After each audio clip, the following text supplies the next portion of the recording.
All right, Fox 26 meteorologist Ramisha Shade here, and of course it is hurricane season. So far we've been spared across H-Town. We haven't been hit by any hurricanes or tropical systems, but we do have something of interest that we're going to have to watch closely. Possible tropical development in the Gulf of Mexico. Before we get to that, I do want to remind you what NOAA was thinking before the hurricane season started, and they said they're thinking about a 60% chance for an above average hurricane season and only about a 10% chance for a below normal season. So chances are things are going to get busy at some point. They call for a range of 13 to 19 named storms, out of those 6 to 10 becoming hurricanes, and out of those 3 to 5 becoming major hurricanes.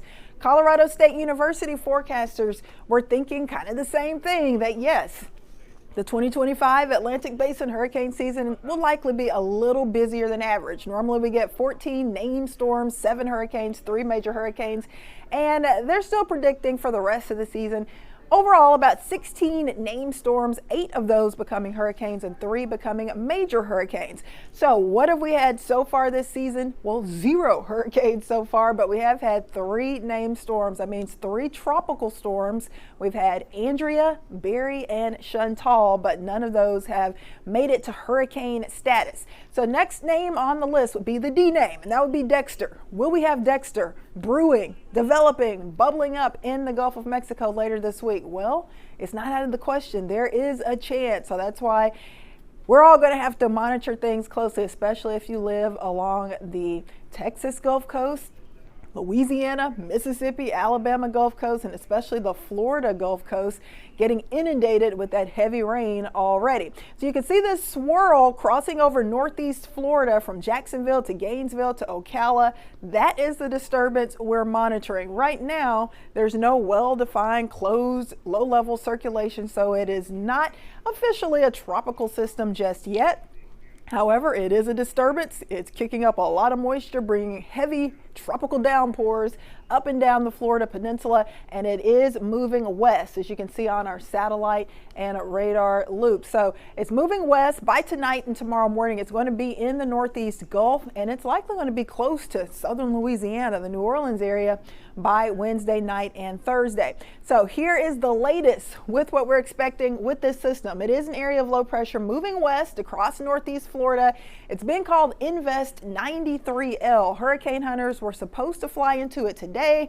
That flight kind of got scrubbed. They're planning to fly into it tomorrow as it moves into the northeast Gulf, so they can investigate what's going on with the system further to see if maybe we have a tropical depression developing. So we'll have more info on this tomorrow. It is expected to drift near southern Louisiana by Thursday, and most of the models are keeping this fairly weak and disorganized. So we're not expecting a Category 3 hurricane or any kind of hurricane at this point to blow up, but there's still a medium 40% chance that this could at least be a tropical depression or maybe a weak tropical storm over the next 2 to 7 days. So there's a 40% shot for that happening. Of course, if it goes to a high chance, then we'd be a little more concerned. But right now, still a medium, decent 40% chance that we could have a tropical system in the Gulf. Why could we have that? Well, one of the reasons, super warm waters in the Gulf right now, middle to upper 80s. You can see very close to New Orleans, that water temp there showing up 88 degrees. So yeah, that is steamy water, and that would help to fuel and develop a tropical system. So what does our Fox Weather tropical model show us? Well, it's showing a little something getting organized over the next few days. Notice very close to southeastern Louisiana by Wednesday night, Thursday morning, we got this big blob of rain, still fairly disorganized, but we could see what might be developing into a tropical depression at that point. More interestingly, as we go into Friday morning, that is when all of that moisture gets thrown over towards southeast Texas. So from Beaumont to Galveston to Houston, heavy tropical downpours will likely be increasing over our area. So we may not get a direct hit from a tropical system, but we likely will get an increase in rain Friday, and then we'll do that over again Saturday. There could still be a few more downpours, but bottom line, it's still unclear exactly where this system will develop and how strong it will get, but it